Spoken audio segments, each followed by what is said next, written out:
जी अस्सलाम वालेकुम दोस्तों, कैसे हैं आप।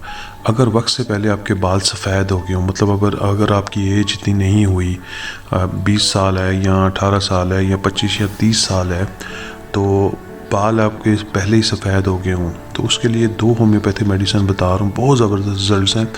और ये आपकी जो एक तो बालों को मज़ीद सफ़ेद होने से रोकेगी और जो बाल सफ़ेद हो चुके हैं उनको वापस लेके आएगी। मेडिसिन आपको लंबे अरसा की इस्तेमाल करनी है, लेकिन रिज़ल्ट इसके बड़े शानदार है। पहली मेडिसिन है लाइकोपोडियम 200 की ताकत में आपने लेनी है।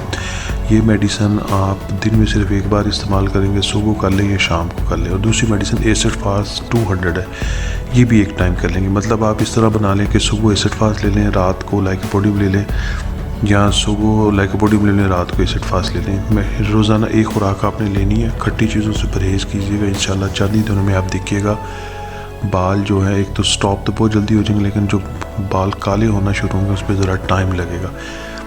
इस दौरान खट्टी चीज़ों से, चाय से, बाज़ारी तली हुई चीज़ों से परहेज़ कीजिएगा, क्योंकि ये चीज़ें जो होम्योपैथी की मेडिसिन इनके असरात को ज़ाया करते हैं और जो रिज़ल्ट्स हैं वो उससे बहुत कम हो जाते हैं। बहुत शुक्रिया। वीडियो पसंद आई हो तो आप इसको लाइक करें, शेयर करें।